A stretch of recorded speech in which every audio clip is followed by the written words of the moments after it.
Friends, welcome to சமையல் delight. இன்றைக்கி நம்ம வீடியோவில் கோதுமை மாவு வச்சு ரொம்பவே ஈஸியாக ரொம்பவும் மொறுமொறுன்னு சூப்பரான தட்டை எப்படி செய்கிறேன்னு தான் பார்க்க போகிறோம். வாங்க வீடியோக்குள்ளே போகலாம். ஃபஸ்ட்டு தட்டை செய்கிறதுக்கு 250 கிராம் கோதுமை மாவு எடுத்துக்கோங்க. அதை ஒரு அகலமான பாத்திரத்தில் மாற்றிக்கோங்க. 50 கிராம் அளவுக்கு அரிசி மாவு எடுத்துக்கோங்க. இது கூடவே 2 டேபிள் ஸ்பூன் அளவுக்கு கடலைப்பருப்பை நல்லா ஊற வச்சுட்டு சேர்த்துக்கோங்க. இது கூட கொஞ்சமாக கருவேப்பிலையை பொடிசாக கட் பண்ணிவிட்டு சேர்த்துக்கோங்க. இது கூடவே 1/2 டேபிள் ஸ்பூன் அளவுக்கு பெருங்காயத்தூள் சேர்த்துக்கோங்க. இது கூடவே 1 ஸ்பூன் அளவுக்கு தனி மிளகாய்த்தூள் சேர்த்துக்கோங்க.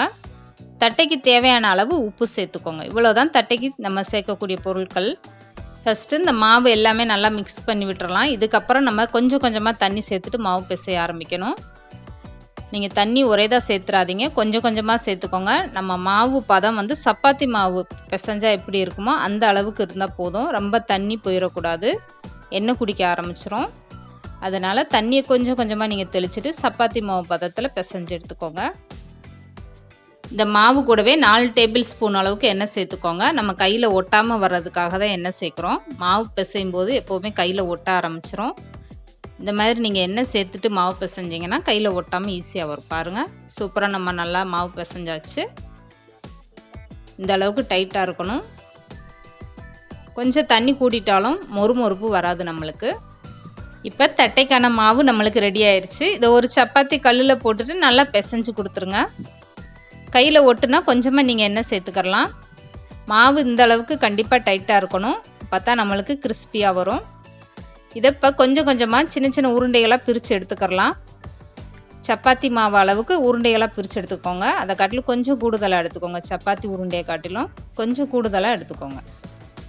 இப்போது ஒரு கிண்ணத்தில் இந்த மாதிரி எண்ணெய் வச்சுக்கிட்டு எண்ணெய் தொட்டு தான் நம்ம சப்பாத்தி கல்லில் தேய்க்க போகிறோம். மாவு எதுவுமே சேர்த்துறாதீங்க. எண்ணெய் தடவிட்டே நம்ம சப்பாத்தி மாதிரி நல்லா தேய்ச்சி எடுத்துடலாம். லேசாக அந்த மாதிரி எண்ணெய் தொட்டுக்கோங்க. மேலே எண்ணெய் தடவிட்டு இப்போ இந்த மாவை நல்லா விரித்து விட்டுறலாம். அப்பப்போ எடுத்து திருப்பி போட்டு விரித்து விடுங்க. நம்ம எண்ணெய் சேர்த்துருக்கறனால கையில் ஒட்டாது, கல்லுலேயும் ஒட்டாது, நல்லா அழகாகவே எடுக்க வரும். இந்த ஓரங்கள் கனமாக இல்லாமல் நல்லா ஈவனாக விரித்து விட்டுருங்க. இல்லைன்னா ஓரங்கள் மட்டும் நம்மளுக்கு சீக்கிரமாக வேகாது. தேய்ச்சதுக்கப்புறம் இந்த ஃபோர்க்கு ஸ்பூனால் இந்த மாதிரி லைட்டாக ஓட்டை போட்டுருங்க. இந்த மாதிரி ஃபுல்லாகவே ஓட்டை போட்டு விட்டுருங்க. இந்த ஓட்டைகள்லாம் நம்ம எதுக்காக போடுறோன்னா உள்ளே எண்ணெய் போய் நல்லா கிறிஸ்பியாக வேகும். எல்லா பக்கமும் ஈவனாக வேகிறதுக்காக தான் இந்த மாதிரி நம்ம ஓட்டை போடுறோம். இப்போ ஒரு கிண்ணமோ இல்லை மூடி இந்த மாதிரி ரவுண்டாக எடுத்துக்கோங்க. இதை எடுத்துட்டு கரெக்டாக இப்படி வச்சு ஒரு அழுத்தம் கொடுங்க. இந்த மாதிரி நம்ம அழுத்தம் கொடுத்து எடுக்கும்போது எல்லா தட்டைகளும் ஈவனாக ரவுண்டாக அழகாக வரும் பார்க்குறதுக்கும். இதுக்கப்புறம் நம்ம எக்ஸ்ட்ரா இருக்க மாவையும் எடுத்துகிட்டு இதே மாதிரி யூஸ் பண்ணலாம், வேஸ்ட்டு பண்ண வேண்டாம். இப்போ இந்த மாவெல்லாம் வெளியே எடுத்துருங்க. இந்த மாதிரி எடுக்கும்போது நம்மளுக்கு தட்டை ஒரே ரவுண்டாக கிடைக்கும். அச்சு வச்சு இந்த மாதிரி நம்ம எடுக்கும்போது எல்லா தட்டைகளும் ஒரே சைஸில் இருக்கும். பார்க்குறதுக்கு எவ்வளோ அழகாக இருக்குது பாருங்கள். இப்போ இந்த எக்ஸ்ட்ரா மாவை எடுத்துகிட்டு உருட்டிட்டு இதே மாதிரி நீங்கள் எண்ணெய் தொட்டு தேய்ச்சி எடுத்துக்கலாம். இப்படி நீங்கள் ரெடி பண்ணி வச்சுக்கும்போது பொரிச்செடுக்க ரொம்பவே ஈஸியாக இருக்கும். எல்லா தட்டைகளும் இந்த மாதிரி நீங்கள் ரெடி பண்ணி ஒரு தட்டில் வச்சுக்கோங்க. நீங்கள் இப்படி எண்ணெய் தடவி மாவு தேய்ச்சிருக்கனால உங்களுக்கு எவ்வளோ நேரம் ஆனாலும் காஞ்சும் போகாது. அதே நேரம் நம்ம கையிலையும் ஒட்டாமல் அழகாக வரும். இப்போ ரொம்பவே சூப்பராக நம்மளுக்கு தட்டையெல்லாம் ரெடி ஆயிடுச்சு. இதை பொரிச்சு எடுக்கிறது மட்டும்தான் நீ வேலை. நான் ஃபஸ்ட்டு காமிச்ச மாதிரி நீங்கள் மாவு அந்த மாதிரி சப்பாத்தி மாதிரி தேய்ச்சிட்டு நீங்கள் ரவுண்டாக பீஸ் போட்டு எடுத்துக்கலாம். அப்படி இல்லைன்னா நீங்கள் சின்ன பீஸாக அந்த மாதிரி கொஞ்சமாக மாவு எடுத்துகிட்டு சப்பாத்தி கல்லில் ஒரே ரவுண்டாக நீங்கள் தேய்ச்சி எடுத்துக்கோங்க. இப்படி நீங்கள் மாவு தேய்ச்சிட்டு கூட மூடி வச்சு நீங்கள் ரவுண்டு பண்ணி எடுத்துக்கலாம். இல்லை இப்படியே போதும்னாலும் இதே மாதிரி நீங்கள் பொரிச்சு எடுத்துக்கலாம். பாருங்கள், இந்த அளவுக்கு நம்மளுக்கு திக்காக இருந்தால் போதும், ரொம்ப கனமாக இருக்கக்கூடாது.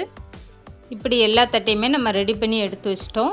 பார்க்குறதுக்கு எவ்வளோ அழகாக இருக்குது பாருங்கள். கடலை பருப்பெல்லாம் போட்டிருக்கனால ரொம்பவே மொறுமொறுன்னு ரொம்பவும் சூப்பராக இருக்கும். இந்த தட்டையெல்லாம் இப்போ நம்ம பொரிச்சு எடுத்துடலாம். எண்ணெய் காஞ்சிட்ருக்கு. இந்த எண்ணெய் காஞ்சிருச்சா என்னன்னு பார்க்குறதுக்கு ஒரு சின்ன பீஸ் மாவு போடுங்க. போட்டதுமே மேலே எலும்பி வந்துடும் பாருங்கள். இப்போ இந்த எண்ணெயோட சூடு நம்மளுக்கு போதுமான அளவு. இதுக்கப்புறம் நீங்கள் ஸ்டவ்வை மீடியமாக வச்சுக்கிட்டே ஒவ்வொரு தட்டையாக எடுத்து உள்ளே போடுங்க. ஸ்டவ்வை ஃபுல்லாக வச்சுட்டிங்கன்னா நம்மளுக்கு வேகாது, தட்டை சீக்கிரத்தில் வேகாது, வெளியில் பார்க்க கருகுன மாதிரி ஆயிரும். நீங்கள் மீடியமாக வச்சுக்கிட்டு தான் அதை பொரிச்சு எடுக்கணும். கண்டிப்பாக போட்டதுமே நம்மளுக்கு ஒவ்வொரு தட்டைகளும் மேலே எலும்பி வர ஆரம்பிச்சிரும் பாருங்கள். லேசாக அப்பப்போ மட்டும் பரட்டி விடுங்க.